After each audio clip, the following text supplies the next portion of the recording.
sois gentil, fais un effort, allez. C'est des injonctions qu'on a entendues depuis qu'on est tout petit et on continue à vivre avec. On essaye d'être gentil, on oublie d'être soi-même.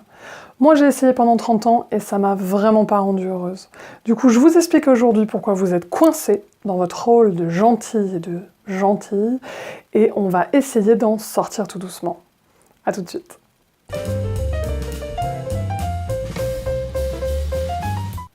Si la majorité d'entre nous essaie d'être gentil, c'est qu'a priori, il y a des avantages.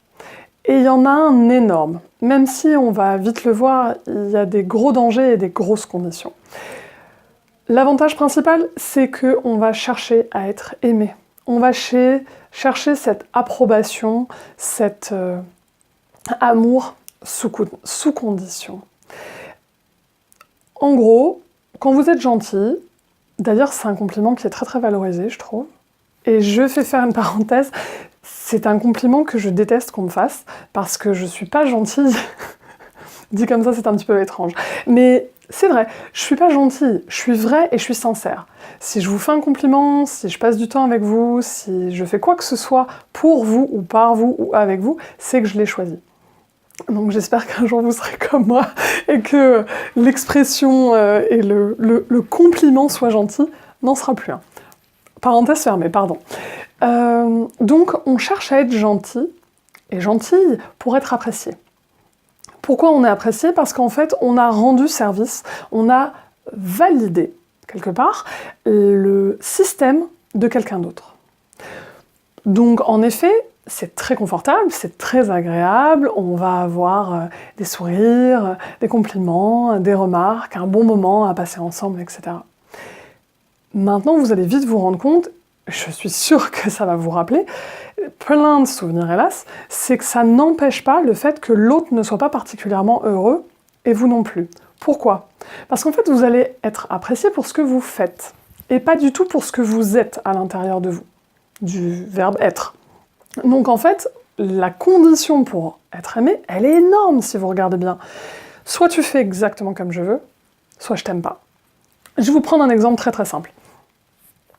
Aller dîner au restaurant et choisir un restaurant. Vous êtes avec quelqu'un et vous savez que cette personne, oui, parce que c'est très important, souvent les gentils sont des empathiques. Donc en plus on a tendance à anticiper les besoins de l'autre. On en reparlera, je vous en reparlerai dans une autre vidéo, mais c'est... Voilà. Donc un genre de gentillesse par anticipation, si vous voulez. Donc admettons, vous le savez, la personne vous a fait une demande très claire, très précise, et vous a dit « j'aimerais aller au japonais ce soir ». Et du coup, vous allez vous rendre compte que c'était pas forcément votre envie, ni de sortir au restaurant, ni de manger japonais, mais vous aimez beaucoup cette personne et vous avez envie de passer du temps. Du coup, la condition, c'est « je dis oui, je suis gentil, et comme ça, je me fais plaisir, je me fais aimer en retour ». Cette notion de sacrifice, elle va vous coûter plus ou moins. C'est sûr que si vous aimez le poisson, a priori, ça c'est pas très grave. Mais par contre, si vous êtes végane, et que vous vous retrouvez à manger que du riz, ça va pas être terrible pour vous. Donc vous voyez, tout est une question d'appréciation et de réalité à l'instant T. Le deuxième avantage, selon moi, à être gentil, j'ai quand même passé 30 ans à être gentil, donc il y en avait plein, le deuxième, le plus important, c'est que vous n'avez pas à faire de choix. Je reprends l'exemple très simple de mon restaurant. Au fond, vous saviez pas trop. Vous ne saviez pas quoi faire à manger, vous n'aviez pas trop d'idées, et puis vous aimez autant l'indien que les burgers, que le japonais, pourquoi pas? La personne vous a proposé ça, allez-y. C'est un avantage de ne pas avoir à faire de choix dans certaines situations, mais vous allez vous rendre compte que si je rajoute une condition qui est il y a plusieurs personnes, là vous allez voir que la notion de ne pas pouvoir faire de choix, elle devient impossible. Vous ne pourrez jamais contenter tout le monde.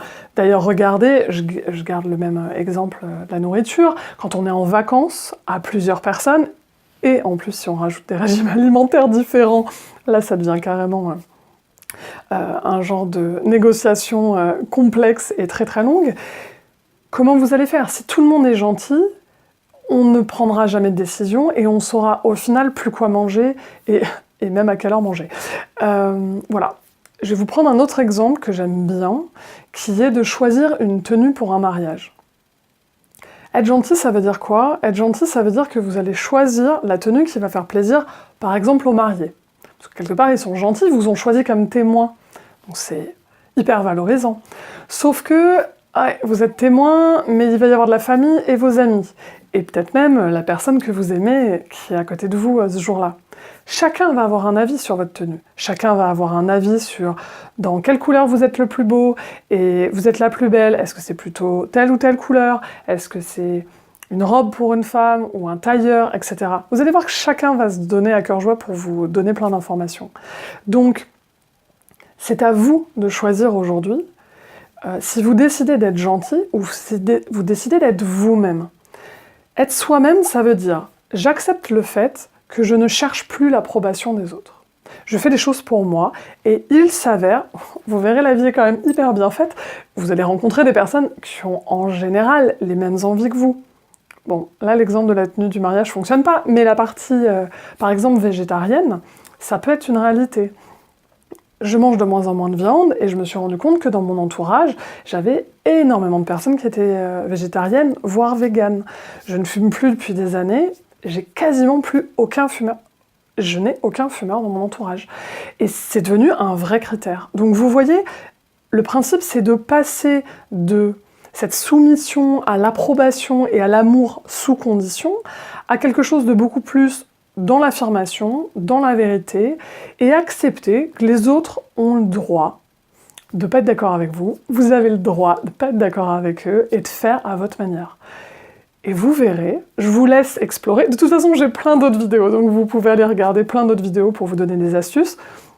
N'oubliez pas, si vous avez très envie de manger un burger et que la personne a envie de manger japonais, soyez créatif. C'est la première des solutions. Proposez de chacun commander et de vous retrouver dans un lieu s'il fait beau dehors ou au coin d'un feu de cheminée réel ou sur votre ordinateur si vous n'avez pas la possibilité d'en avoir un. Voilà, l'idée c'est de créer votre bonheur, de vous respecter, de respecter l'autre, et j'espère que cette vidéo vous aura donné envie d'être vous-même avec bienveillance et non pas avec gentillesse. Voilà, c'était mon astuce pour aujourd'hui. N'hésitez pas à me laisser un commentaire en m'expliquant dans quelles conditions vous avez vraiment le plus de mal à ne pas être gentil, et ou peut-être même la première fois où vous avez su dire moi d'abord, ou j'ai envie. Voilà, ça me plairait beaucoup, et puis bien sûr je répondrai à tous les commentaires. Et si vous avez envie de connaître toutes mes autres astuces, c'est tous les dimanches qu'on se retrouve ici. Vous pouvez cliquer sur la petite cloche, comme ça vous serez notifié à chaque fois que la vidéo sera en ligne. Je vous souhaite de bien vous amuser,